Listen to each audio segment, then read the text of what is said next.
Good morning, everybody. Welcome back to the channel. Right, I've checked the hard drive on the phone. It is empty, so we will have hopefully no unexpected disasters this morning. That's the plan anyway. I have to say, feeling very chilled this morning. I'm recording nice and early on a Sunday morning. Nobody's around. They're probably all still asleep. This is perfect. This is how I should do it every week, and I would not have half of the things going off that have been going off over the last few weeks had I thought of doing this before. So this is probably how I'm going to do it from now on, nice and early, when basically nobody's about. So hopefully I should be a little more chilled than usual. So morning to you all. Hope you've all had a good week. Loving the pics that you're putting on, the memes or whatever you want to call them, of basically me on some TV or other with different people watching me. Absolutely loving it, guys. Keep them coming. They're very inventive. Let's see. Dave Lowe, we'll start with you. Morning, Dave. I haven't spoken to you for ages. I do miss you. I think Tony Time is the only programme being broadcast on analogue these days, and he's put my picture. You see, you can't see these. You've got to go on the group to look at these. He's put a picture of me on one of those tiny little, I think there were Casio TV sets about this big with a tiny aerial that comes out. I haven't seen them since the sort of the early 80s, 90s possibly. They're going back a bit, so yeah, like that one, Dave. Rick always has to go one better. Morning, Rick. Okay, so I'll jump on the bandwagon. Tony Time in space. Some astronaut, I think, with me on some gadget or that I can't remember what it was now without bringing it up. And you also put me on a TV behind the President of the United States. Yeah, it couldn't be anybody classy, could it? Like Barack Obama or Ronald Reagan. No, it had to be Donald fucking Trump, didn't it? So, thanks for that, Rick. Much appreciated. Jason P. In bed with Tony on a Saturday morning. Is there any better place to be? This is the future. I can watch and write down notes on a comment and then just post when I've finished watching. Let's see how it goes. You'll find out how it went later on. Not well, as it goes. Let's see. Oh, you also put one on of some kid holding one of those Fisher-Price TV sets. Mum, it's that miserable bastard that didn't give us any sweets when we knocked on his door. The Halloween thing rolls on. Mark, morning, Mark. Chili cheese on toast and Tony Time to start the day off. Yeah, this started off a massive argument about whether you should grill cheese or not grill cheese, or what cheeses you can grill and what you can't. God, I didn't get involved in that one. I'm a bit boring in that respect. I'm a Cathedral City fan. I do like Cathedral City cheese, and the only other one that I really do like on occasion is Brie, that rubbery one. I do like that, and I do believe I tried goat's cheese once and that was okay, but I can't stand that stuff with the blue bits in it. I hate that. It's just horrible to me. It's just mouldy cheese. So let's see. Yeah, to melt the cheese or not to melt the cheese, that was the question. I don't know whether you settled it or not, because I didn't follow it. Guy, the Saturday chill. You're in what looked like your gym jams watching me. Jason K was watching me at work, I think, as per usual. This is becoming a weekly tradition, he says. I'm really flattered. Guys, keep them coming. Honestly, I'm loving these things. Right, where to start? Quick RIP, William Russell. For those of you who are not familiar with him or don't know who he is, William Russell was one of the Doctor's original companions way back in 1963 when the series first started. I can't remember the character's name now. He was a teacher, and he went off with the Doctor and his daughter Susan, with another woman whose name I can't remember. I enjoyed that first season, the William Hartnell season. It was just good to go right back to the beginning. And Guy, yes, I know I need to crack on with the Troughton years. I've kind of let that go over the last few weeks, but I do fully intend picking it up. So yeah, R.I.P. William Russell. He died. He was 90 something. So he wasn't just in Doctor Who. He starred a lot in those medieval series of the 50s, Sir Lancelot, Robin Hood, that kind of thing. So he had quite the career, and I do believe he made a return to Doctor Who quite recently. He was getting on, but he did it, bless him. So yeah, RIP William Russell. So quick shout out to David Mansell. Morning, David. I'm enjoying your videos. I watched the Jerry Anderson collection and also the Kate Bush collection that you've got. Loving that book at the end. I can't remember what it was called now. It was a big, thick, massive thing. Really, really loved it. I'll be showing off my Jerry Anderson collection at some point soon. I was going to do it today, but to be honest, I didn't get a chance to go upstairs and sort it all out. But I will be doing it over the next couple of weeks. And I haven't had a chance to watch Fast Times at Ridgemont High yet. It is on the watch list, and it will be watched at some point very soon. And as soon as it is, I'll give you my thoughts on it. So morning, David. Right, we'll go into the comments. Stuart George, morning, Stu. Great video again, mate. Just picked up The Slipper and the Rose on Blu-ray. I didn't know it was out on Blu-ray. I shall have to have a look for that one. It's one that I wouldn't mind seeing. I do remember when it first came out, and I've got to admit, it didn't appeal to me at the time. I think it was about 1974 or 5, so I'd have been about 13 or 14 at the time. And that kind of thing didn't interest me. But now, I definitely wouldn't mind a look at it. Also looking forward to the UK release of another Richard Chamberlain movie, The Swarm, on Blu-ray. Do you know what? I meant to have a look upstairs. I'm fairly sure I have got a Blu-ray copy of The Swarm, and I'm fairly certain it's region free. Leave it with me. I will make a note to have a look, and I will tell you next week. But I'm certain I've got a copy of The Swarm, whether it be on DVD or Blu-ray. I'm fairly sure it's on Blu-ray because I think I've shown it off on the channel before. But leave it with me. And if it is, I haven't got a multi-region player or a region 1 player. So if I've got it on Blu-ray, believe me, it's region free. So leave that with me. I'll find out what I can on that one for you. Let's see. Yeah, looking forward to hearing your thoughts on it when you do get to watch it. I loved it. Absolutely adored it. Remember going to see it it would have been 1978 when it first came out. I think I saw it twice in the week that it was at the Odeon. Cracking movie, absolutely brilliant. I think the movie ran for nearly 2 hours, but the version I've got is, I think, the standard version that's out on DVD and Blu-ray now, which is an extended cut, which I believe is about 2.5 hours long. Still brilliant. It doesn't drag at all. It got some slating when it first came out, as you all know. It wasn't one of Irwin Allen's finest hours as far as everybody else was concerned. I absolutely loved it, and I still love it. So looking forward to hearing your thoughts on that one when you finally get hold of it. I also hate it when people just turn up at my house. We should start a grumpy old men club. I think I already have. To me, people just arriving unannounced, especially in the evening, it's just the height of rudeness. I would never ever do that to anybody. I just wouldn't. It would have to be a matter of life or death before I knocked on anybody's door unannounced. It's just not me, and I hate people doing it to me. I always have done. Like I said before, I've become a bit of a hermit over the last few years. I can't pinpoint when it first started. I think it was probably when I stopped going out to pubs and clubs and stuff like that. So you're going back a bit. And I just basically got into the habit of just coming home and not going anywhere. And then that thing happened with the cinema, and I stopped going to the cinema as well. So, I just became a bit of a recluse. And it's not a bad thing. I just quite enjoy my own company, and I like being at home. It's not that I don't like people. I just feel, don't know. Over the years, my social skills, as I've said before, are pretty much zero. I'm fine, perfectly fine at work because I see these people every single day.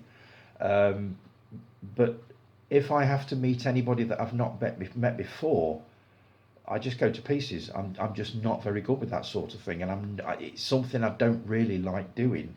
I am kind of working on it. I know that I can't. Maybe I can go on like this. I don't know, but I know that I shouldn't really be like that. So I know it's a problem, kind of, um, but I think a lot of people are the same, and I know that a lot of people became the same when the COVID thing hit, and we literally weren't allowed to go out or see anybody. I mean, that dragged on for near enough, was it 2 years? And a lot of people feel the same as I felt um, now as I did back then. Does that make any sense? Basically, I've been feeling that way for years, and they've just realised what it's like to just not particularly want to see anybody. They just kind of got used to their own company, like I have, and I'm rambling, I know. But yeah, no, I'm very much the same. I do not like people just turning up unannounced. I absolutely hate it, and I get very nervous meeting new people. And you wouldn't think it, the way that I sit here every week, prattling on for an hour or more. But it's very different sitting in front of a camera and just chatting to you guys with a brew about what's been happening on the group. Very, very different. If I actually had to meet anybody, I don't know what I'd do or what I'd be like. I'd probably be fine. Probably be fine. But who knows? We shall see. It may happen one day. It happened the other week with Guy. I met him. Well, he met me. I was out walking. I got my earbuds in. I didn't even hear him. And he sort of shouted me. You know how you can sense that somebody's sort of shouting from behind you, even though you can't hear them properly. And I turned around, and there's good old Guy just standing there. And I did feel slightly odd because I didn't know what to say. It was awful. Now, I know, Guy, I know you're sitting there thinking, you bloody idiot, you were fine. It didn't feel fine to me, but I am working on it, I promise you. And I really do hope we meet again someday because I enjoyed that little chat that we had. So moving on, moving rapidly on. Stuart, we're back with back with you. But by the way, I haven't seen Hannah and her sisters, Annie Hall, which I do own on Blu-ray, or Bachelor Party. Probably need to. Hannah and her sisters is brilliant. If you enjoyed Annie Hall, I guarantee you will absolutely adore Hannah and her sisters. It is in the same vein. I think it's better. I think it's absolutely better than Annie Hall. Michael Caine is superb. Max von Sydow is superb. The three women, Mia Farrow, Barbara Hershey, and Diane Weist, are brilliant. Yeah, well worth watching. Bachelor Party. If you enjoy movies like American Pie, that kind of sort of raucous, raunchy American humour, you will love Bachelor Party. And it was one of Tom Hanks's first ever movies. I believe his first one was a slasher film around about 1981 called He Knows You're Alone, which I haven't seen for ages. These killers in slasher movies, they all seem to concentrate on one particular sort of demographic of people. This time it was babysit. Oh no, it was brides in this one. That's right. Yes, it was women about to get married that he was cutting up into little pieces. So, but that's what he starred in first. I'm pretty sure that was his debut. And I got to admit, I remember watching it at the cinema and not being very struck by him. I couldn't have seen what a star he was going to become. But Bachelor Party, most definitely, I thought was excellent. So yes, you do need to take in Bachelor Party, and I highly recommend Hannah and her sisters. That's shocked me, mate, that you've not seen Trading Places. You're about the only one of the group that is shocked by it. Then, as you get to know us all a little better, Stuart, you will realise that I have a glaring, gaping hole in my viewing, and it's mostly from sort of I reckon sort of 83 to about 88, and I can't remember why. I watched films, but there are some real classics that flew right underneath my radar and they shouldn't have done. Trading Places is one of them, and I do keep threatening to watch it, and I will get round to it, I promise you, and I'll let you know what I think when I've seen it. I know Eddie Murphy's in it, I know Dan Aykroyd's in it, I know Jamie Lee Curtis is in it, but that's pretty much all I know about it. So it's another one that I'm going to be going into completely blind. I don't know why it just didn't appeal to me at the time, and it just sort of dragged on, and the years went by and I just never watched it. But thanks for all that, Stuart, much appreciated, mate. Always good to hear from you. Jason K, our Ginger Ninja. Morning, Jace. Hope I'm not interrupting your work. Another cracking vid, Tony. Cheers, Jace. Appreciate that. Hopefully you enjoy my review of The First Omen, and you enjoy the movie too, and Civil War. I'm going to be watching The First Omen at some point very, very soon, especially now that I've seen your review. I did enjoy your review of that one. It told me pretty much everything that I needed to know. So yeah, I will be taking a look at that. I'll be going into it with not low expectations, but yes, low expectations. Let's not dress it up as anything that it isn't. I'm going to be going into it and I'm just going to watch it and try to forget all the previous installments of The Omen, because I think when you go into a franchise, you always compare it to the original. But I get the feeling I will probably like it, but will it be a patch on the original? I don't think so, but we'll see. We'll see. Bill Nighy's in it, so it can't be that bad. Civil War, wow, Jesus Christ, what a movie. Dark. I wouldn't say violent, but shocking in parts. Jesse Plemons was terrifying in those rose-coloured glasses that he was wearing. I don't even know what to say. If you've not seen Civil War, I'm not going to give any spoilers on this.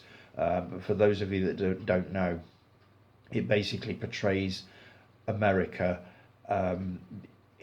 in the throes of a civil war, with all the states basically against each other. The whole country is falling apart, and it's all thanks to the president. Let's see, Kirsten Dunst plays a war reporter who basically travels from one end of the country to the other to interview the president of the United States.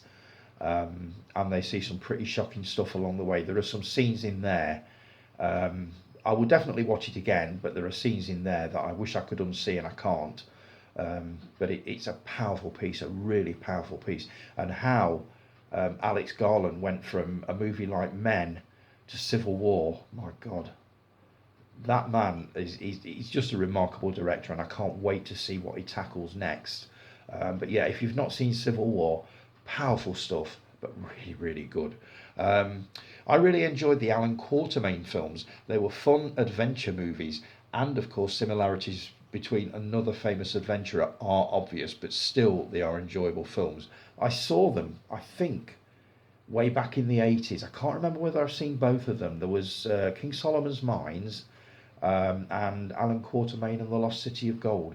I have tracked both of them down, and I will be taking a look at them. But I do love the old style adventure movies, like, as you say, the very similar Indiana Jones movies. And it's obvious to see they came out about 85, and it's obvious to see that they were kind of riding on the back of the Indiana Jones movies.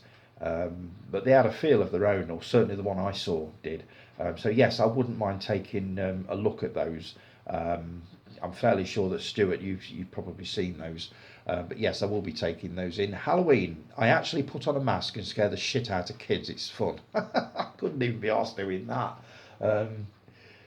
Halloween. I've only got another 4 months before I have to put my miserable head back on again. Not looking forward to it. I had planned to go through the Monsterverse before Godzilla X Kong, but just couldn't find the time. Honestly though, I think they're all the same. Fun, flashy, popcorn movies. I tend to agree. I have seen a couple of them. I'm a bit reluctant, as I said, to watch the new one before I go back and catch up with the old ones. But do you know what? Like I said last week, I'm in no hurry to do that. I really haven't. I've got such a massive watch list to get through. I just don't think I can be asked to go back on movies that I don't think I'm going to enjoy. And I think I'm going to be a little more selective about what I actually take in from here on in, because I've got all of these titles floating about in my head. Even though I've started a watch list on Letterboxd, it's huge, it's absolutely huge, and I've got watch lists on Prime and Netflix and BFI and all that sort of thing. All the movies I've got logged down on these various sites, not including the Blu-rays and DVDs that I've got upstairs. If I lived to be 150, I couldn't watch all of them. So I am going to have to be a little more selective about what I watch. and when I watch it, and first thing I need to do is get it into some kind of an order. But I'm working on that, so give me time on that one. Knock Knock is an interesting film. That's all I will say about it. I know the basic premise of it is Keanu Reeves, and it's a remake of a movie called Death Game from 1974, I think it was. Um, I would love to watch Death Game and Knock Knock back to back as a double bill, because I think it would be interesting, as you say. So leave that one with me. Love all of the Dead films from Romero, and The Crazies is a good one. Prefer the remake though. Blasphemy, I know. Not necessarily. Um, I can't think of any remakes myself that are better than the originals. Um, but there must be some out there. I think we tend to concentrate on the bad ones, don't we? The ones that were pretty rubbish. Um, and therefore we just say that all remakes are shit, and they're not. They're really not. Some of them, I'm sure, are very good. I haven't seen the original Crazies for quite a while, and I don't think I've ever seen the remake. So again, that would actually make a good double bill. Um, and the watch list increases again. I am sure you will get a kick out of Patrick. I can't wait to watch that one. I've heard so much about it. Have you reviewed that one yet? I need to have a look on your channel. Um, if you haven't, I would very much appreciate your thoughts on that one. Or do you want to wait until I've seen it? And then we can compare notes. Let me know on that one. But I'm looking forward to watching Patrick, definitely. Yes, I'll be getting onto that one. Always good to hear from you, Jace. Thanks for that, mate. Guy, great stuff, mate. Cheers, Guy. Congrats on regaining a 5-day work week. Yeah, all I need to do now is get it into some sort of order, what I'm going to do with it. It's like yesterday. I intended to watch 2 or 3 movies Saturday morning, and then I thought, shall I record the second half of today's video today? And that'll only give me half an hour to do tomorrow. Then I got onto the iPod, on the course that I'm doing on there to learn how to use an iPad. God, such a dinosaur. And before I knew it, it was like 11 o'clock and it's time for lunch. And then we end up watching a bit of telly, and then I go up to bed for a nap because I'm such a pensioner. I have to have a nap in the afternoon at the weekends, which normally lasts for about 2 or 3 hours. And then it's pizza time and a movie, and then it's back to bed again. And before I knew it, the day had gone. So I do need to get some kind of an order back into it. And there's also, I made a promise to myself and a couple of other people, that now, obviously that I've lost my mum, I've now got all of this time in the afternoon to fill, and also weekends now that I've got Saturdays back. And I promised that I would start looking after myself a little bit better health-wise. So I've got a few things going on there that I need to incorporate into the day. I've started running, believe it or not. I went for the first one yesterday, 4 o'clock in the morning. I did it using the Couch to 5K app again. I'm also looking into mindfulness, sort of meditation, that kind of thing. And I'm not talking about sitting cross-legged on the floor with fucking finger symbols giving it this. I'm just talking quietening the mind. So there's all sorts of bits and pieces. I just need to get myself into better shape and a better state of mind, and hopefully the weekends will take some kind of form, as opposed to just random things that I just grab at and think, oh, I'll do that, and it can't work. So I've forgotten what I was on about. What was I saying? Oh, well, congrats on regaining a 5-day work week. It's brilliant, but I just need to sort myself out on it. I would love to see a vid on that Bruce Lee box set. Good idea. I'll do it for you. I will. I'll bring it back down, and I will do either a little vid, or I'll incorporate it into next week's video and give you a better look at it, because I was moving at 100 miles an hour that week. I think I didn't even take any of it out. I just sort of opened it, flashed it at the camera and put it away again.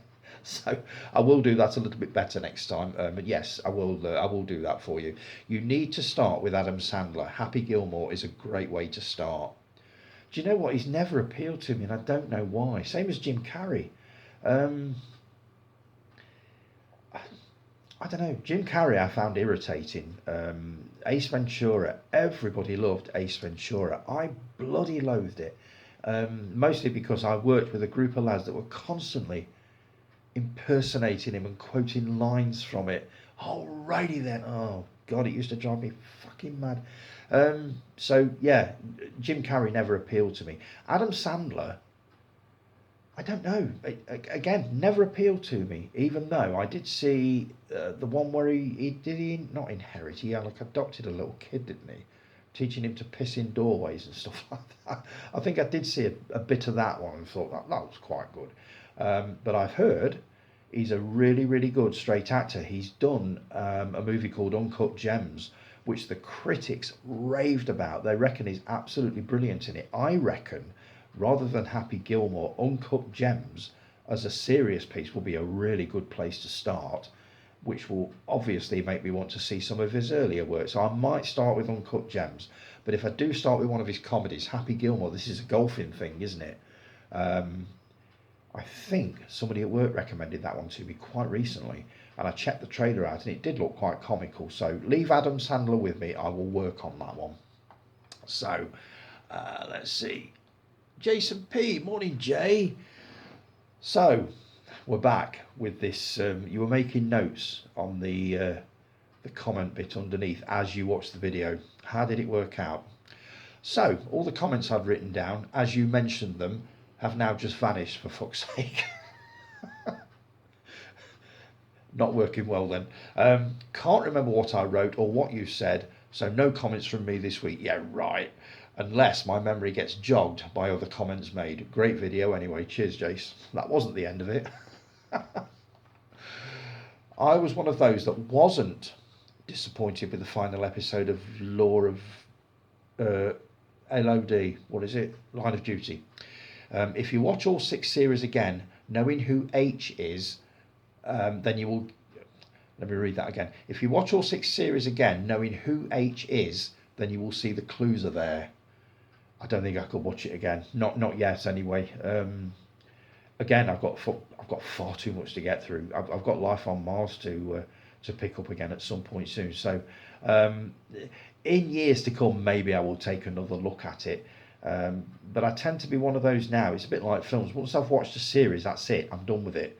But there's a very good chance I'll want to watch that one again because it was brilliant, I have to admit. And I regret not watching it from the start when it was broadcast, because it must have been absolutely brilliant to watch that sort of weekly episodes and stuff like that. But certainly not very soon, let's put it that way. Get Life on Mars Series 2's watched, for fuck's sake. Yeah, I've just said that. Glad you enjoyed my top 10 comedy. I did it only using one film per franchise, otherwise the top 10 would be a top 30 or something. So I needed to narrow it down. More top 10s are on the way tomorrow, actually. You've done another 10 comedy films. So I've probably got 10 more comedies upstairs. I'll have to have a look. Almost certainly I have. They certainly weren't my top 10 last week. There were just 10 that I kind of enjoy. Have you watched Spider-Man No Way Home yet? No, I haven't. Again, it's by the TV, waiting to be watched. I will get round to it, I promise. You see, I'm trying to remember things. You're doing better than me, because I couldn't do it like that. Smashing Time. I remember watching this on a Friday afternoon on ATV. ATV, my God, that takes me back. And even though for years I couldn't remember what it was called, I just remember Geoffrey Hughes being in it, and it was a cafe scene. And as an avid viewer of Corrie so far back, I couldn't work out why Eddie Yates was in the cafe as he should be in Corrie, and that's it. It wasn't until the internet came about that I looked to see what this movie was called. Then Talking Pictures showed it, watched it again, and still enjoyed it, even though I could only remember that one scene. I love that movie. If you ever wanted to get a snapshot of what the swinging 60s were like, that is one of the movies to watch. I think Blow Up is another one. There's probably a couple of others, but Smashing Time is just brilliant. It's not hysterical, but it is funny. And I do remember, like you, watching it on a Sunday afternoon. I seem to remember it being on maybe 2-3 times a year. But yeah, cracking movie, absolutely brilliant. Right, yeah, I'm going to take a break because I'm coming up to 30 minutes and we don't want any disasters this week, do we? So back in a tick.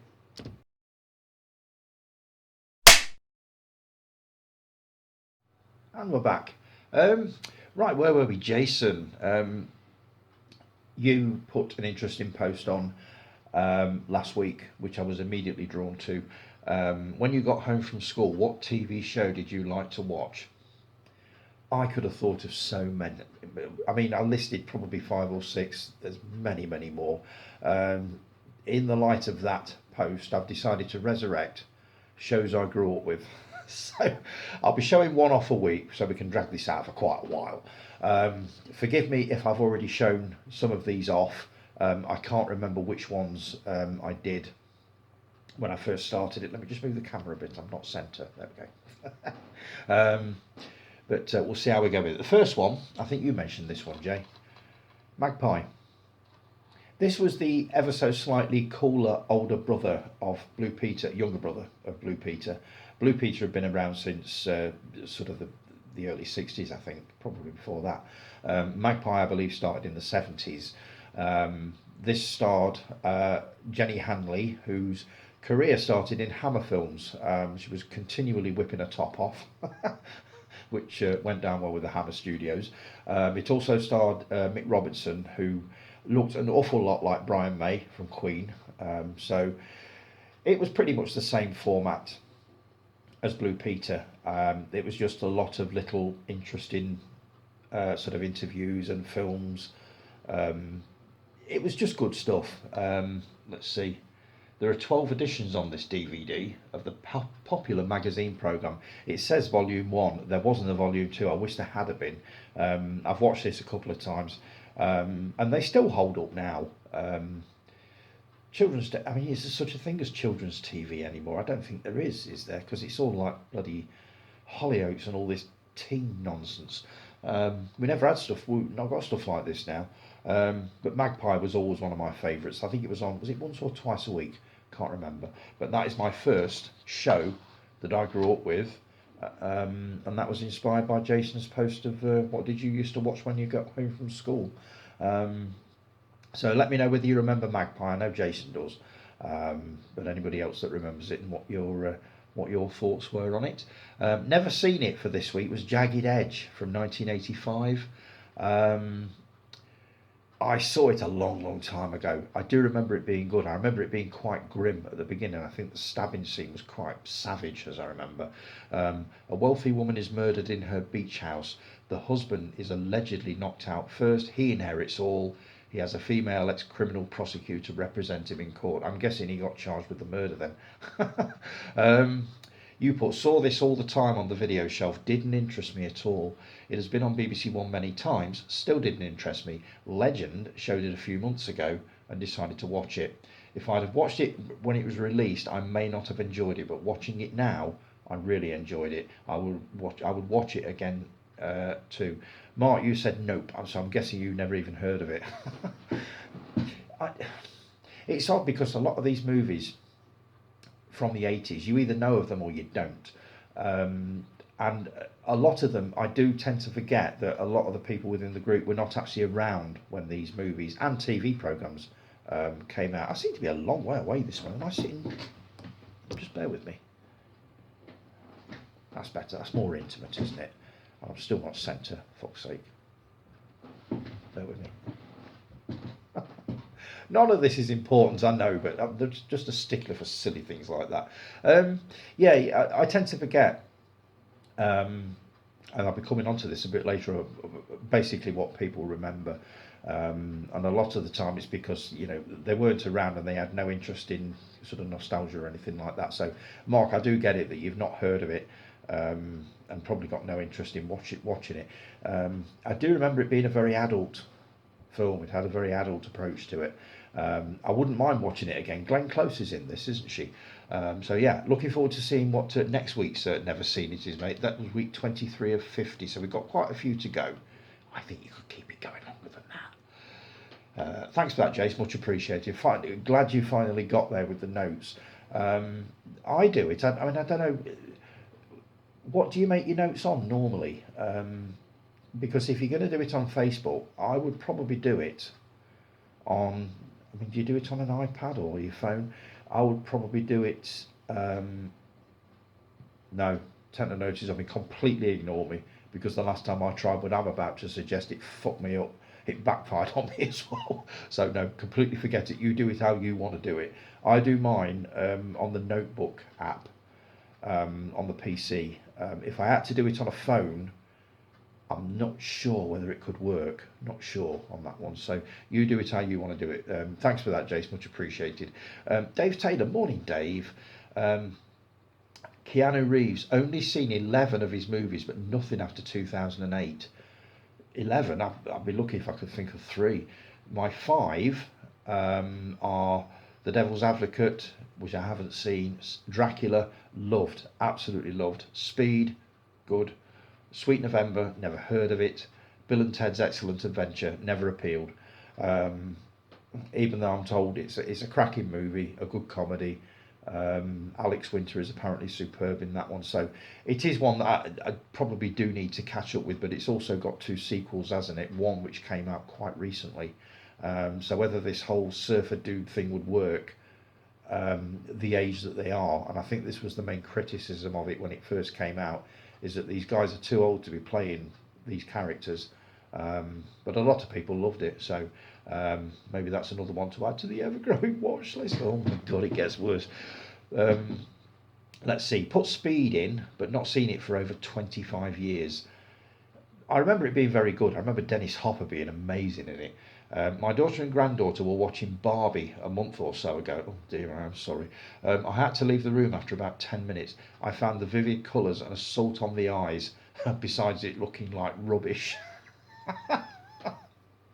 Not impressed. I haven't quite got the inclination to watch it yet. I know I made a lot of hoo-ha when it first came out that, you know, this is one that I want to watch. I think I was saying that basically to provoke a reaction. I think that was one of those, and it did. It worked. But whether I actually want to watch it, I don't know. I don't know. Maybe in a weak moment, I shall pop it on and see what I think about it. Tony, you mentioned Ryan Gosling. You see, Ryan Gosling is in. Is he in Barbie, or is that Ryan Reynolds? I get these two Ryans confused all the time. I think it is Ryan Gosling. So, yeah, maybe I will. Maybe I will. We'll see.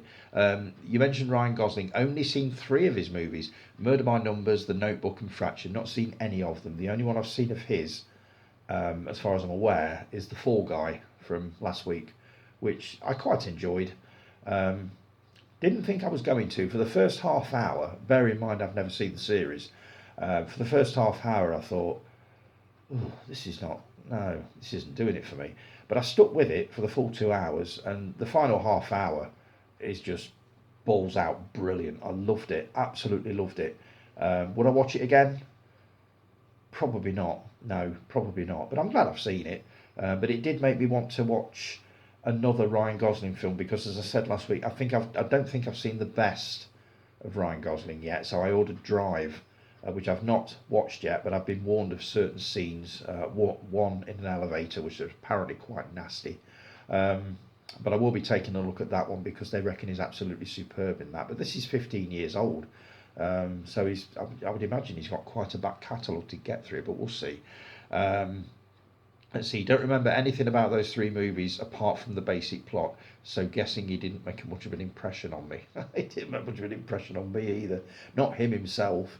I do remember thinking, watching The Fall Guy, I don't get what the fuss is about this guy. He's just sort of an everyday actor, but maybe Drive will change my mind. We'll see on that one. So thanks for that, Dave. Good to hear from you, as always. Callie, morning Callie, sweetheart, how are you? It's Saturday, it's 10:30am, it's Tony time, my, me. When I was a kid, I had Saturday morning cartoons. In my 40s, I have Tony time. Your 40s? I thought you were a lot younger than that. Thanks for that, Callie, much appreciated. Now you have another free day, maybe launch a second show alongside this one. Christ, give me a chance. I'm only just getting used to getting this one running smoothly. The most I would do, as far as that goes, is possibly do a lot more standalone reviews, little reviews, a bit like JK does. I love his 60-second reviews. I wished I'd have thought of that.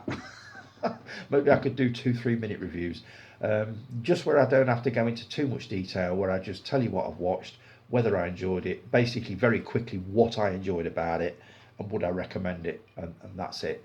But yeah, maybe I could do more of those.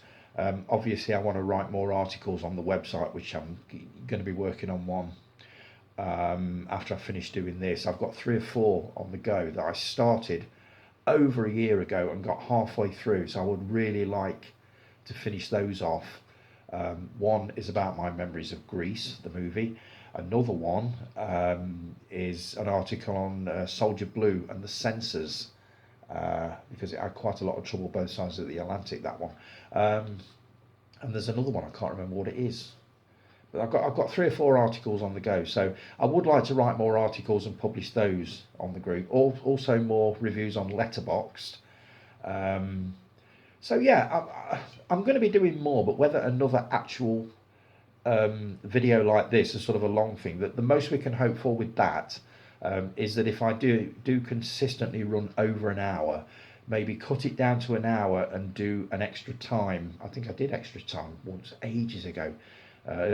Sort of a Saturday movie and TV zone extra time where I just do 10-15 minutes, on a Sunday, catching up with all the bits that I didn't get a chance to do on the Saturday. But at the moment it seems to be working okay. But as for another show, wow. You know what? I'm flattered that you think I could actually do it. But I don't think that's on the cards just yet, but I will take it under advisement. Oh, nice looking iPad, hon. Do you know what? I love it. I really do. I had a bit of a wobbler with it last week. I powered it up, charged it up. Now, bear in mind, it's not been switched on for probably 2-3 years. And I had these annoying windows popping up on Google Podcast, Apple Podcasts. I now have to find another podcast platform because Google Podcasts is wrapping up completely on the 23rd of November. So I thought, I'll tell you what, we'll have a look at Apple Podcasts. And it kept asking me to sign in with my Apple ID and my password. Not just once, these windows were popping up every 5 or 6 seconds. And it absolutely drove me up the fucking wall, to the point where I picked it up and I was literally just about to smash it on the side of the desk. And Rob shouts, "No, that's worth about 500 quid. Oof, God, all right, I'll put it down for a few minutes." And what I did was I basically wiped everything off it. I completely rebooted it, and it seems to have solved it. I can only assume it was because I'd not used it for so long. I don't know. But it absolutely drove me up the bloody wall. So yes, it is a nice looking iPad, and I will look after it. I won't be wrapping it on the desk again. So 3 movies in one day is a rarity these days, thanks to most films being 3-hour epics. Tell me about it. I've got the delights of Lord of the Rings to look forward to, 4 hours apiece, and all these other massive movies. Don't get me wrong, I can get wrapped up in a long movie quite easily. I'm really looking forward to Killers of the Flower Moon, Napoleon, all that sort of thing. But it's just finding the time to watch them in one instalment. Yes, I know you have to disappear to make a cuppa and nip the loo and this, that and the other, but you just pause it for a few minutes and come back. But I'm not a fan of watching half of a movie one day and half of it the next day. I would rather wait until I'm on holiday and dedicate a morning to watching these things. But yeah, I couldn't watch 3-4 hour movies in a day, not a hope. I don't think my attention span could cope with it. But 3 sort of 90-minute to 2-hour movies a day, I could probably just about manage that when I'm off work. During the week it wouldn't work when I'm working, because I just can't stay awake long enough to watch any kind of a movie after about 8 o'clock. That's my tops. If I'm not in bed by 8 o'clock, my next day is going to be rubbish. I just know it. So yeah, movies are not an option during the week, only at weekends. So yeah, I do get that. Wait, you were going to give that beautiful Bruce Lee box set to a charity shop? Are you mad? I was thinking about it, I got to admit, because I've got that set. Well, his movies on Blu-ray. I'm even thinking of investing in them on 4K. So I don't know. The only reason I hold on to it is because of the book that's with it, and I will show it off better next week because Guy wants a better look at it. So I will show it off better next week. But it is a nice looking set. So it's unlikely that I will give it to a charity shop. I think that was just, as you said, a bit of a moment of madness, but we'll see. I actually prefer Ashes to Ashes over Life on Mars. That's an interesting opinion. I think Mark was saying he wasn't enjoying Life on Mars as much. Ashes to Ashes as much as he enjoyed Life on Mars. So that's an interesting point of view on that one. I shall let you know when I've watched. So we're just about to move on to Life on Mars Series 2. We were just taking a break for 2 or 3 weeks from series, just watching a load of old Top of the Pops episodes from BBC Three, and then I discovered a series called Wreck, which I saw the first series last year or the year before, really enjoyed. A bit like the Love Boat meets Friday the 13th, kind of a slasher thing. Really enjoyed it, and I discovered season 2 on BBC iPlayer, so we've kind of been watching that. We've got a couple of episodes of that to get through, and then I believe we're going back to Life on Mars. So the 76 King Kong is actually the first Kong movie I ever saw, and I loved it. I've yet to watch it. I know it's Jeff Bridges, Jessica Lange, directed by Dino De Laurentiis. I do remember seeing clips of it way back in 1976 when it first came out and thinking, my God, the special effects look amazing. Whether they're going to hold up now, I don't know, but I have got it on 4K, so I will be taking a look at that one at some point soon. Another audio cameo by your doggy. What was she doing this time? I can't. Oh, drinking the water. That suspicious slopping sound she was making. Yes, I do remember. She has a habit of doing that. I'm waiting for her to photobomb the video one day just by popping her head up here like that. It's going to happen someday, I just know it. Unexpected visitors actually sets off my anxiety, so the door knocking every 5 minutes just spoils my night. Halloween should be a night off the real creatures of the night. Not sure I get that bit. I've read that sentence 2 or 3 times and I thought, I'm not really sure what that means. You'll have to explain that one to me, Callie. But yeah, I had this conversation with Stuart a bit earlier. As soon as I hear the doorbell going, believe me, it happens so rarely nowadays because I've made my feelings perfectly clear to everybody about this. As soon as I hear either the doorbell go or a knock, if it's not Amazon, I'm not interested. And that sounds awful, but that's just how I am. And you're right, you do get anxious when you hear the knock at the door. And I never used to be like that. I used to be such a sociable person. I would talk to anybody for hours. I just find it really difficult nowadays. And the thought of meeting somebody that I've never met before, as I said earlier, it just not terrifies me, but it doesn't do anything for me at all. I feel like I'd be nervous. I wouldn't know what to say, a bit like I'm going now. So I do get that, Callie. I absolutely get that. We are recluses basically, aren't we? We just like our own company, and there's nothing wrong with that. There really isn't anything wrong with that, and I've come to realise that over the past few years, that there's nothing wrong with feeling this way. Most people are complete dicks anyway, so yeah, I do totally get that. When it comes to Adam Sandler movies, Little Nicky is my absolute favourite. Little Nicky, is this the one where he plays the devil? That's another one that I think I saw the trailer to a long time ago and thought, yeah, that looks okay. So that's another one. Maybe after Uncut Gems, I could take that one in, as well as Happy Gilmore, which I think Guy recommended. Great pickups for your start again. Great picks for your top 10, Hon. Elvira would have been my number 1 pick. I know it would have been. As soon as I showed that, I remember thinking, Callie's going to love that one. If you like Lauren Hardy, I have a little something I'd like to gift to you, Hun. I'll message you about it. Curious about that one. Thanks for reading my mammoth comment, Hun, and I get what you mean. We know where we messed up, so we spot what others missed. We are our own worst critics, as I think JK said, and it's true. It's like this morning. This has gone as perfectly as I could possibly hope that it would go.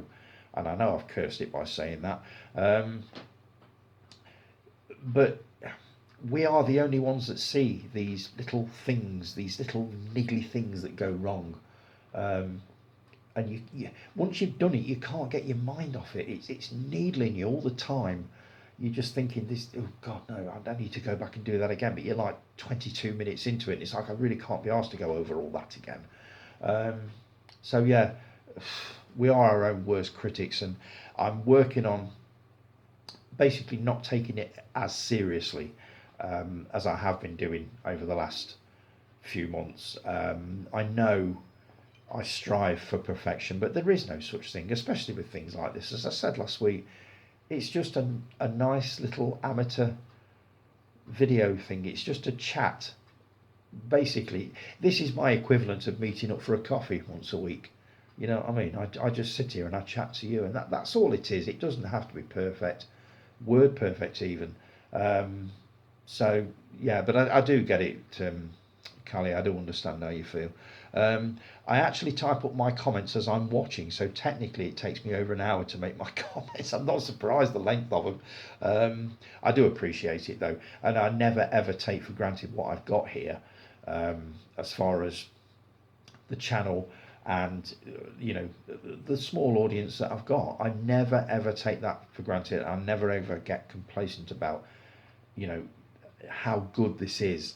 I have been on groups that have been around a lot longer than this one, and they have not got a fraction going on of what we've got going on. This is one of the busiest groups I've ever come across, and it's all thanks to us. We keep it going. I mean, Stuart, if ever you feel that you want to join the group, feel free, mate. Just pop over, hit the join button. You will be accepted immediately, or the second I see your application. You know what I mean. There are no questions to answer or anything like that. Just hit join, and then somebody will approve. But I think you get a real kick out of the Facebook group. You can also post your videos on there. You're more than welcome to post your videos on there. A lot of people do. JK the Ginger Ninja posts on there. Calico Productions, they post. Everybody posts within the group. It's not just me. So if you ever do feel the urge to see basically who it is I'm talking about, because I sit here talking every week, and if you're not a member of the group, it can be a little bit weird listening to me referring to Jason or Chris or Guy or Callie, not knowing who these people are. You join the group, and believe me, you will know who they are. They are ever present. They really are. And I would love to see you as part of the Facebook group. I really would. I think you get a real kick out of it. Anyway, I diverse. Where was I? Bear with me. Actually, the Dawn of the Dead end credits song. Dario Argento convinced George to use it. Can't remember why though. It's an odd choice of music for the end of one of the most violent horror films ever made. A George Romero classic. I've actually got that piece of music on a CD, and I can't remember what it's to do. It's themes of some sort, but I don't think it's horror movie themes. I believe it was part of a TV program, and I'm fairly sure, if you want to look it up, the piece of music is called The Gonk. I'm sure that's right. You can correct me on that if I'm wrong, but it just seemed a really odd choice of music to wrap up this amazing film. Exactly, that's why we love the things from childhood. We can pick them up, hold them, and remember simpler times. Perfectly put, perfectly put. As soon as I unwrap something now that I had as a kid, as a teenager, and I've got it off eBay, as soon as I basically pick it up out of the packaging, the memories come flooding back of when I bought it, what I used to think of it. So yeah, I absolutely got that, totally. German import, Soldier Blue, noted, and now the search begins. If I think on, I'll bring it down next week, and I'll show it to you again, just so you know you're getting the right one.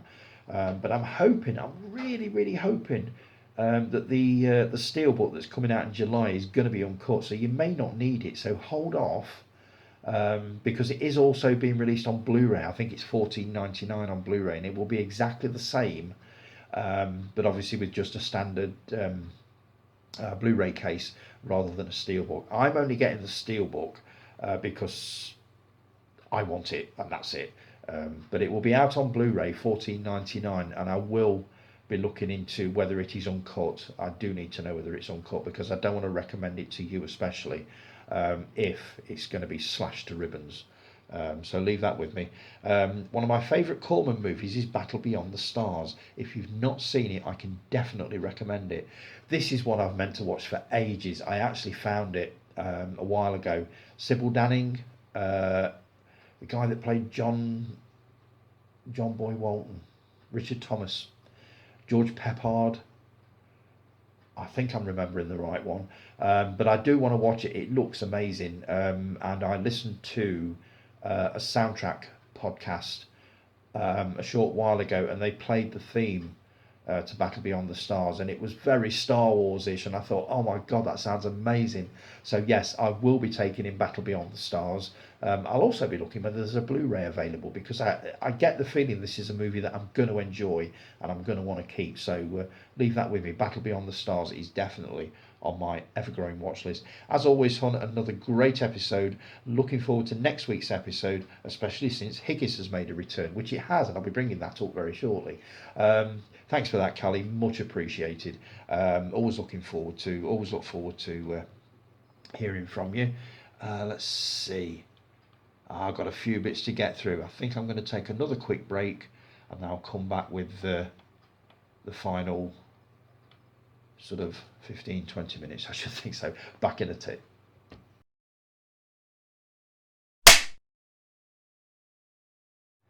And we're back. Right, coming into the home stretch, guys. Higgis is back. It is so good to have you guys back. You give me so much to talk about. You really, really do. And I've really, really missed you too. I'll tell you now. First episode of the new season was about Clive Barker. I know very little about him, apart from the fact he directed Hellraiser. He's written a number of horror books, but know very, very little about him. So I learned quite a bit from this one, which I'm really pleased about. It was a cracking episode, guys. Let's see. Quote of the week. If I was still doing quote of the week, Guy, you will be the recipient of the first award. Don't give us frog spawn and call it caviar.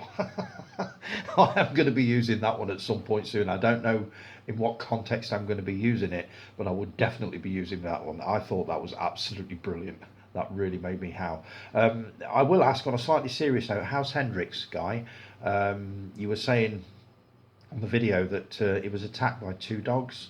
I had that happen when I was a kid. Our cat went out one day and was literally ripped apart by a couple of dogs. It was the most horrifying thing. So I do know what that feels like. So how is he doing? Is he okay? Let's see. You're watching the new Doctor Who. I haven't even started with it. I've not seen a single Nakuti Gatwa episode yet. I saw one of the Christmas specials, and I believe it ended with the regeneration into him, but I don't know. Do you know what? I'm really not fired up enough to watch it. I know that sounds awful, because I've heard really, really good things about it. I've also heard some really dodgy things about it. It's like anything. You're going to get good episodes, and you're going to get some pretty rubbish episodes. It's like any series at all. I think the only season of the new Who that I really enjoyed was Christopher Eccleston, right back in 2005, and a lot of the David Tennant series, which I did enjoy. Matt Smith just got completely confusing, and that was when I think I started to lose a bit of interest in it. I've not seen any of the what's the old geezer's name? Peter Capaldi. I've not seen any of his. I've seen very little, so maybe I should give it a go. But again, this is something that I want to go back to the beginning of, which is why I need to recommence with the Troughton season. But yeah, you were quite reserved on your opinions in that one, so we'll see how we go further down the road with it. It does sound a bit hit and miss to me, I've got to say. And apparently, I'm Calico's cleaner. I am Crichton. That did make me laugh. We used to have a team leader at our place when I'd not been on hygiene for long. But I was really, really meticulous and really careful about the way that I cleaned things. Um, Simon, what was his name? Oh God, I can't remember his name. I loved working with him. He really, he was a good team leader. He really was. Oh God, I can't remember his bloody name. It's awful. Um, but he said to me one day, he says, "You remind me of somebody," and I can't think who it was. And he came back to me, probably a few hours later, and he says, "I know who you remind me of, Crichton." And it's like, what's that? Red Dwarf? Never seen it. So I do kind of get it. I've not seen it yet, but I will be taking a look at. There's bound to be on YouTube Crichton's finest moments, so I shall have a look and I shall let you know what I think. But I've never seen Red Dwarf. Very, very curious about that RoboDoc documentary. I think Chris will get a real kick out of that one. It's a documentary series on Prime about the creation and the making of RoboCop, the movie. I wouldn't say I'm a big fan of the film. I have seen it a couple of times and I have enjoyed it, even though it's insanely violent. But it's a Paul Verhoeven film, so what do you expect? But yes, I wouldn't mind taking a look at that. So it might be an idea to tag Chris in a trailer for that, which I might do a little bit later on. But yes, I will be taking a look at that. Clive Barker, let's see. Did you say that he was a sex worker? Did I understand that right? Because I kept going back and I thought, that can't be right, that can't be right. But that's what you said. I'm sure that's what you said, that Clive Barker used to be a sex worker. So I'm just curious to know whether I actually heard that right. I didn't realise that he met Doug Bradley, who played Pinhead, at school. They were at school together. Didn't know. So that's one thing I learned. I also learned that Barker hated the movie version of Rawhead Rex. It bore absolutely no resemblance to the book or the story. I quite enjoyed it. I do remember watching it. It was in the video shop, or when I worked there, sort of late 80s. And I did watch it probably a couple of times and quite enjoyed it. But obviously, I'd not read the book, and I had no idea that it was nothing to do with the book as such. Not that I think it would have made much difference. I did enjoy it for what it was. And you were talking about Hellraiser. Uh, Basically, all the installments are good. Did you even mean the later sequels? Because I've only ever seen Hellraiser 1, 2, and 3, which I think was called Hell on Earth. And I would love to take the franchise on. The way that JK is doing at the moment, our Ginger Ninja, he did a review of Hellraiser, which I've yet to watch. I will take a look at that one, Jace. I started watching it, got about 30 seconds into it, and the phone rang, so I had to cut that one short. But I will take a look at it. But I would love to take on the Hellraiser franchise, the way that he's doing it. But do I need to go through all of them? There are so many, and the weird thing is, you've got Hellraiser 1, Hellraiser 2, Hellraiser 3. After that, it's Hellraiser, and they've all got titles but no numbers. So, do I need to watch them all in order? I'm going to have to go on the IMDb and see what order they actually came out in. And are all of the sequels worth watching? The way that I'm going to take on the Phantasm franchise, because I've got all of those. Maybe I should just do them all and to hell with it. Hell with it.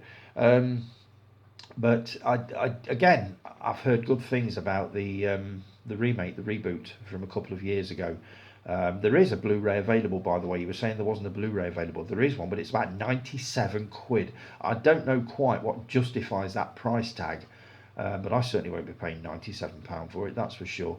I believe it's available to rent on Prime for about £3. But I will be taking a look at it. But I'm just curious to know whether all of the sequels are good. I'm guessing there are a couple of duds in there, but you can let me know on that. Let's see. Curious about that pyramid thing. I can't remember what you were talking about. It's a computer game, but there's some kind of body armor thing that somebody wears, and it's got a pyramid in it that fires wasps. That sounds odd. Just bear with me a sec. I'm going to be back in a tick. The dog's at the door.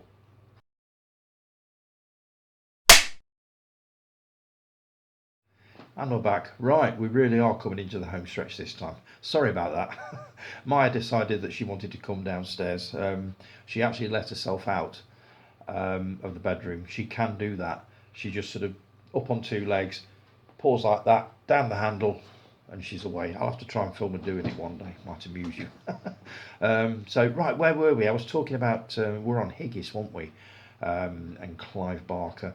I was basically saying that I was curious about that body armour. I can't remember what you were talking about. I think it was a comic book. And they got this pyramid things that fired out wasps, which sounded really funny.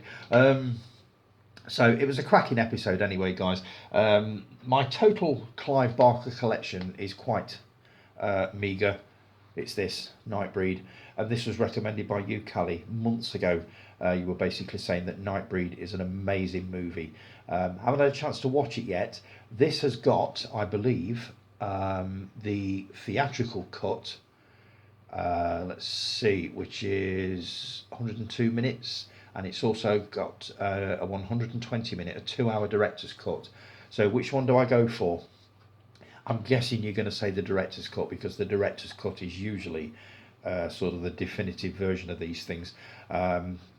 But I know nothing about this apart from what I've read on the back of the box. I've not seen a trailer or anything for it, so this is another one that I'm going to be going into completely blind when I get round to watching it. But that is my Clive Barker collection, such as it is. So, as I say, great episode, guys. It's really brilliant to have you back. You normally give me 5 or 10 minutes material to work with, and with Callie's comments as well. That's a good half hour, so keep them coming. Looking forward to seeing what you're going to be talking about next week. So, right, a couple of bits that I wanted to go over. I've been asking all week. I put a post on last weekend about basically what was the first X certificate movie that you remember seeing at the cinema. And a couple of people replied to it. Guy, you were saying that you couldn't remember. So I started asking around at work. I've also been on different film groups that have posed the same question. Most of the people at work I asked pretty much gave the same answer, which was, what's an X certificate? It's, oh, what the fuck? And again, I remember not so much how old I am, but how young they are. X certificates faded away round about, I believe, 1981, 82, and they were sort of replaced with the current rating system, which was I think it's U, PG, 15, 12, 12A, 18, all that sort of thing. Back in the day, we had U certificate, which was for all age groups, families. The next one up was an A certificate, which I think was parental guidance, or you had to go with a parent. There was double A, which was over 14s only, and then there was the X certificate, which was over 18s only. So a lot of the people are a lot younger than me at work and didn't realise what an X certificate was. So I said, what's the first 18 film you remember? And I got a few titles on that one. But the ones that I was interested in was the X certificate. Donna, morning Don, if you're watching this. Donna was Natural Born Killers. Now that would have been an 18. Oliver Stone's incredibly violent epic about a Bonnie and Clyde style couple basically going across America just slaughtering people inanely.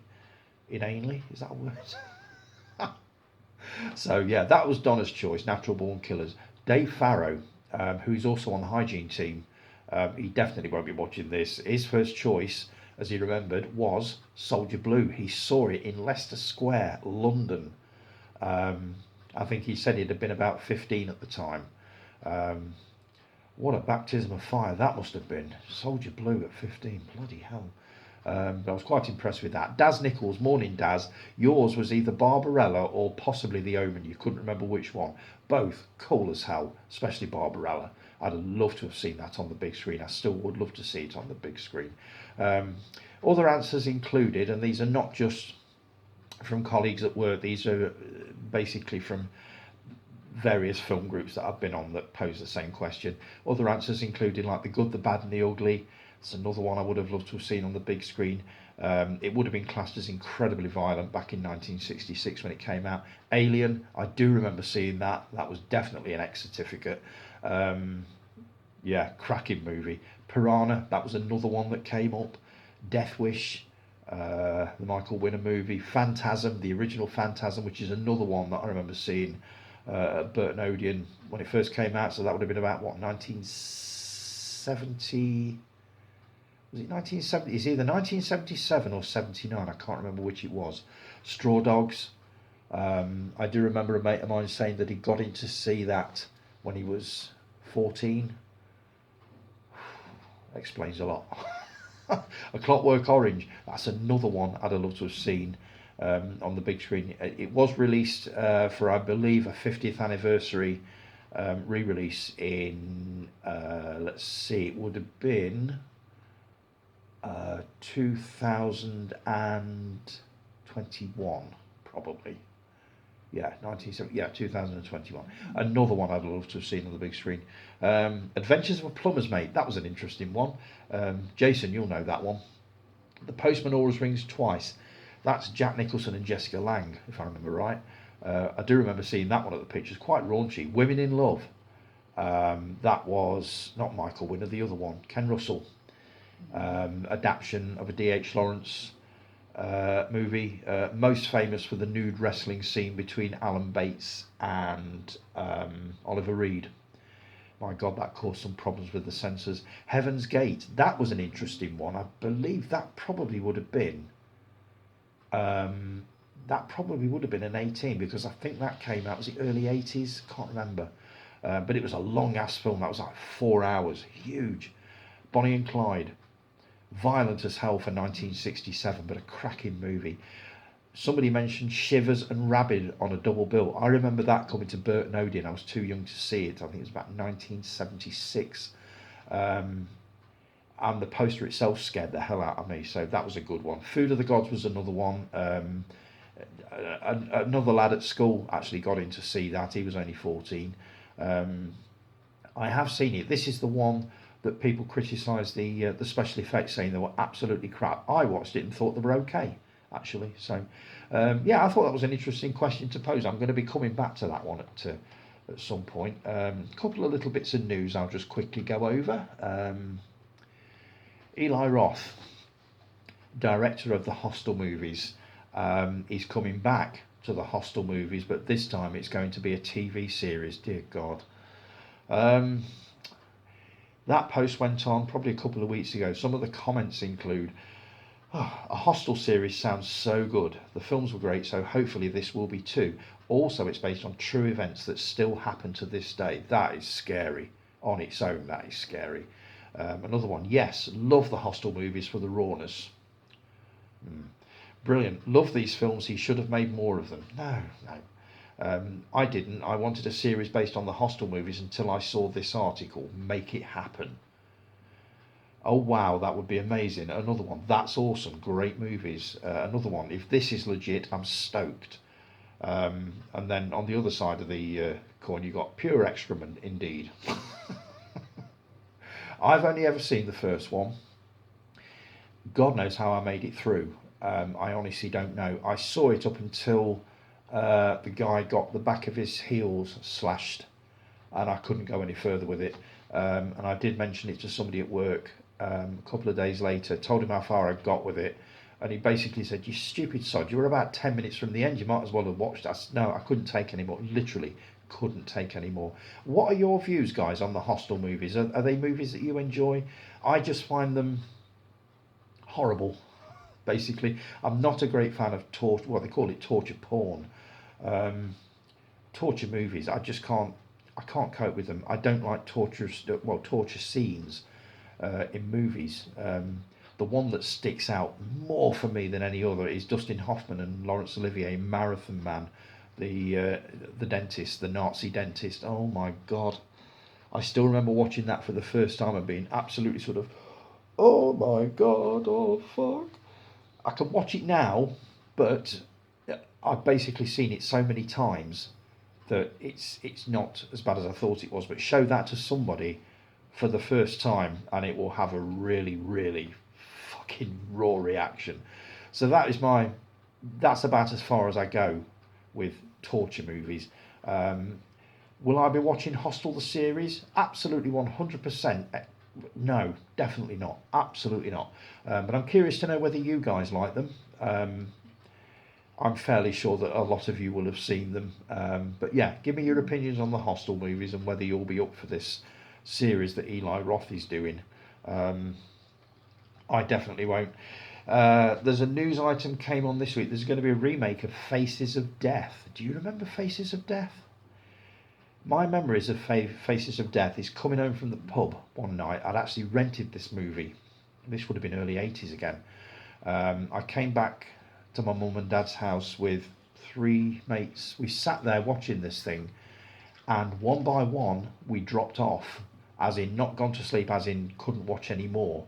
I think the first one said, no, I don't like this, and that was it. He went.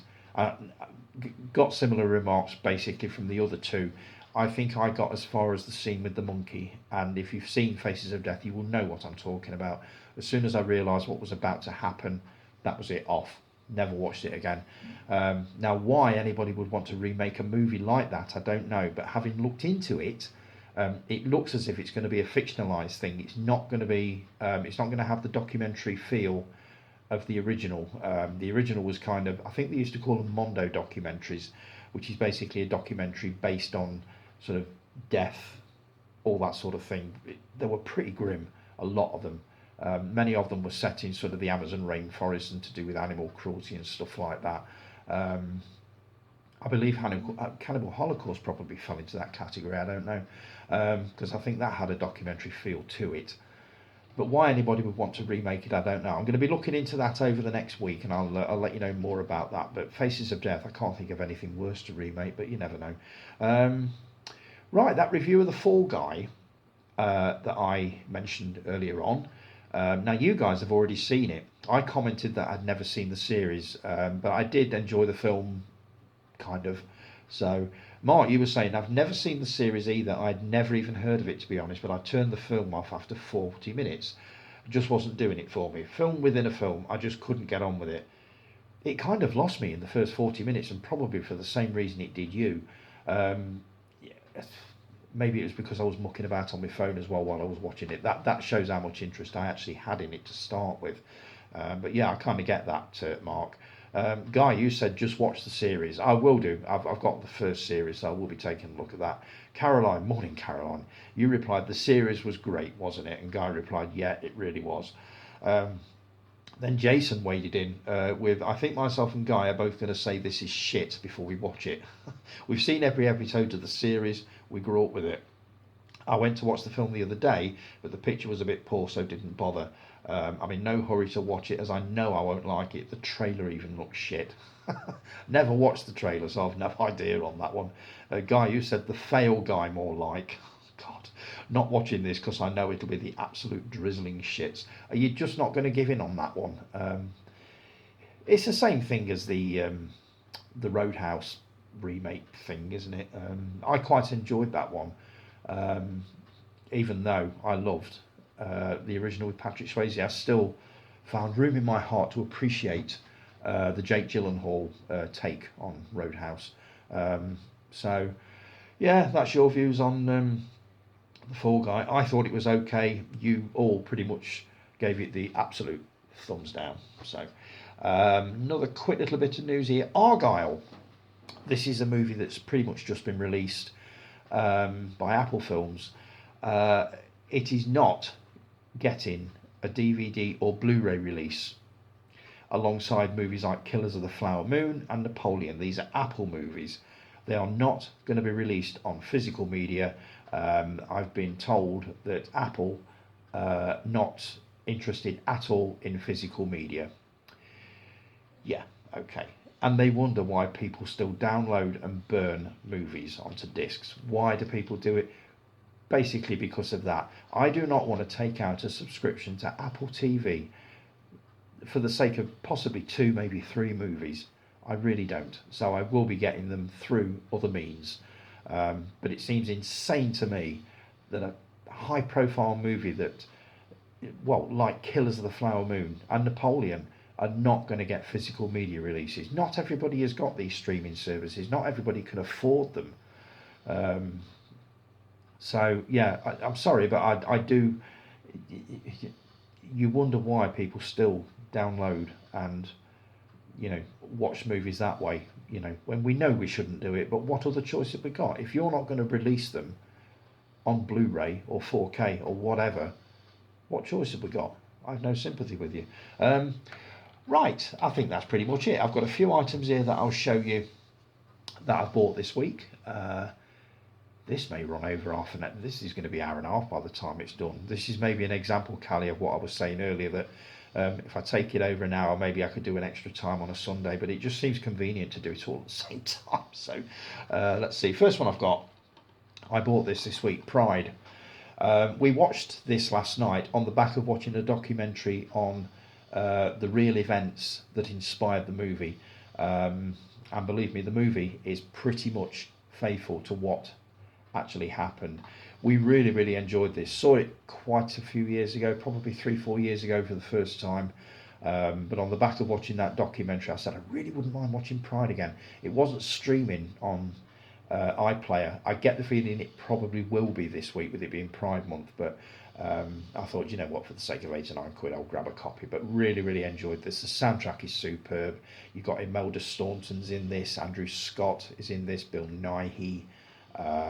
Who else? Anybody recognise? I can't read that, it's far too bleeding small.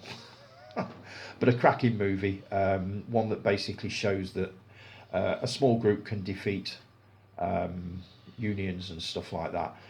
This was really good. If you want a good comedy drama, doesn't get much better than that. Next one, I ordered this randomly. We were talking about Toby Hooper last week. Or was it the week before? I can't remember. And I thought, that's one I've not seen for ages. I wouldn't mind watching that again. The Funhouse. I remember going to see this on a double bill with My Bloody Valentine. Would have been early 80s. God, what a movie. This was made probably 8 years after Texas Chainsaw Massacre. I think it was about 1981 or 1982. I just remember this being not so much scary, but unnerving. I thought it was. Whether it'll have the same effect now, sort of 40 years on, I don't know. I do remember one scene that was very, very questionable. But yeah, I really enjoyed this and can't wait to get into this. There are a load of extras on this, little documentaries, featurettes, that kind of thing, trailers. There's audio commentaries as well on there, so I'll be having a look at that for sure.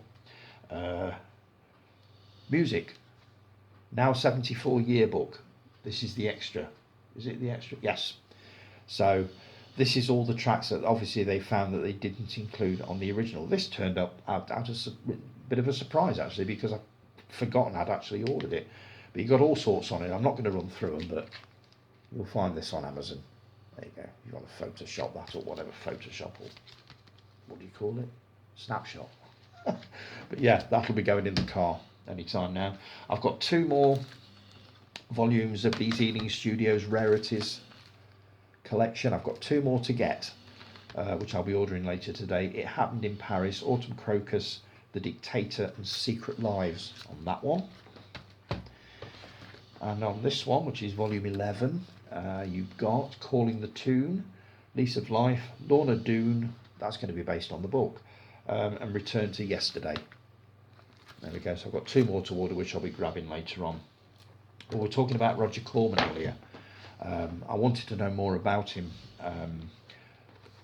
so I ordered his autobiography, How I Made 100 Movies in Hollywood and Never Lost a Dime. This guy's output is amazing. I've had a quick flick through this book and it looks really, really interesting. Callie, you're a Roger Corman fan. I think you get a bit of a kick out of this. I think it cost about probably 8 or probably 13 quid, something like that. But it's going to be well worth it. You've got filmography, you've got a few photographs, but not very many, all in black and white. Interviews with people who knew him, who worked with him, and obviously his version of the story of his life. So looking forward to having a read of that. This was mentioned by Caroline last week, and I thought, I've never seen that, so I went onto Amazon and grabbed a copy for, I think it was about 14 quid, One Summer. This was an early Channel 4 series. It's a bit raw, apparently. It was written by Willie Russell, I believe. Yes. Stars David Morrissey, looking very, very different to what he looks now. This would have been about 1982, possibly sooner, earlier than that. But I'm looking forward to having a watch on that. I believe it's in about 5 parts. Just about 2 lads who escape the city, their life on the dole, to basically go in search of, I don't know what they were looking for. Bill and Nicky, 2 15-year-old dead-end kids, pin their hopes on a trip to the school's summer camp. When fate and bad luck scupper their plans, a small bingo win sees them boarding a train and heading for unknown territory. Looking forward to having a go at that. This is another one on the back of what we were talking about, George Romero, the Dead films. I got last week a copy of, I can't remember what it was now, there's another one, but this is one that I watched a video on YouTube, basically somebody unpacking this, and it looked a beautiful set, but I understood it was quite rare to get nowadays. Martin, this is one of his early movies, and what you've got in here, if I can get this out, is it going to do it? It might. Here we go. And what you've got with this, you've got, it's a story of vampires, by the way, in case you're wondering. There you go. You've got 2 versions of the movie. You've also got the soundtrack on CD, which I've no idea what that's like. That's a nice little set. But you also get this rather nice book on George A. Romero's Martin. And again, you've got a lot of sort of photographs from the movie. Quite a few. There we go. Posters. Oh, that's nice. Some poster art. It's a nice little book. Comes with that box set. So I'm going to be taking a look at that. I'll bet JK's seen this. And I'm fairly sure that Stuart would have seen this as well. So you'll have to let me know what you think of that one. It's a modern day vampire story, basically, but a lot more realistic than your average vampire tale. Now, I was listening to a podcast on one of my walks a couple of weeks ago, and one of them was, it's called Real Britannia. They talk about classic British movies, and the movie they were talking about on this particular podcast is Bedazzled, starring Peter Cook and Dudley Moore. And during this podcast, he gave a sort of a potted biography of these 2 classic comics. And some of the clips they played had me roaring with laughing while I was actually walking around the street, and I thought I need to see more of Pete and Dud. So I went onto Amazon and went a little bit mad. I've not seen any of these yet. I've got the best of Peter Cook and Dudley Moore. Only certain episodes, or only a few episodes, survive of the 2 or 3 series that they made. I believe one was called Beyond the Fringe, and another one was called Not Only But Also, which I believe only 5 episodes of that survived. But this includes a lot of the sketches that were on that, so I'm really looking forward to having a look at that. Another very best of, Goodbye Again, which is another series I believe they did. Peter Cook and Dudley Moore, that's over 90 minutes, so looking forward to a look at that. Derek and Clive Get the Horn. I remember watching this in the early days of VHS. I believe it was released by the Virgin label. My God, this was raw stuff. They basically went into a studio and were allowed to say and do whatever they liked for 90 minutes. And this is the result. And some of this stuff would definitely not fly nowadays. Absolutely not. But it was funny as hell. But it's not a film you could watch in front of your mum, your dad, or heaven forbid your grandma. But yeah, I would imagine this. I want to see how this holds up now, sort of 40 plus years on. I get the feeling you still wouldn't be able to put it on with anybody, well, in front of anybody with like slightly sort of delicate sensibilities, but we'll see how we go with that. Not only, but always, this is a filmed biography of their friendship, basically. Stars, let's see, Reese Fan as Peter Cook and Aidan McCardle as Dudley Moore. I never saw this when it came on. I think it was on Channel 4. It's an 18, so it's going to be quite raw. I'm really, really looking forward to watching that because I know very little about them apart from the sketches. And this one was a random buy. Peter Cook in The Rise and Rise of Michael Rimmer. Never heard of it, know nothing about it. All I know is Peter Cook is in it. It's apparently a little bit bizarre, a little bit strange, but then again, so was Peter Cook. So I'll let you know what I think of that when I've actually got round to watching it. There's also a couple of magazines. I've got the latest issue of Yours Retro. You've got articles on this, and see, Peter O'Toole, Richard Burton, Mitzi Gaynor, Crossroads, MacLeod, Dennis Weaver. All sorts, Marilyn Monroe. I love this magazine. It's just nice to read on tea break. I've also got through the second issue of Intermission. This is Talking Pictures TV's official magazine. There's all sorts in this. I've not even looked at it yet, but I've only looked at the cover. You've got Star of the Month is Anthony Newley, who I really only know from Dr. Dolittle. Sally Geeson, 1970s TV favourite, Bless This House, that kind of thing. The Golden Age of British Film. There's going to be all sorts in this. I basically love the look of this. So I'm going to be having a look at that. There's crosswords and all sorts in there as well. And also the latest issue of Sight and Sound, which is the BFI's official magazine. There's all sorts, going to be all sorts in there. There's an article on the Fall Guy. Be interesting to see what they make of it. So, right, that's it for this week, folks. I think I've gone to an hour and 40 minutes. I hope that's okay with you. Thanks ever so much for joining me and for bearing with me over this very long haul. I'm going to try to keep it to an hour. I know I say this every week, but I'm going to try and keep it to an hour from now on, because this is going to be basically difficult for you lot to watch in one sitting. So, but for those of you that have actually sat through it, I appreciate that. If you've enjoyed the video, please give it a thumbs up, like, subscribe, share, all that sort of thing. I will be back with you the same time next week. As I say, thanks ever so much for joining me. Have a brilliant week, folks, and I will talk to you all again same time next week. Take care. Ta-da.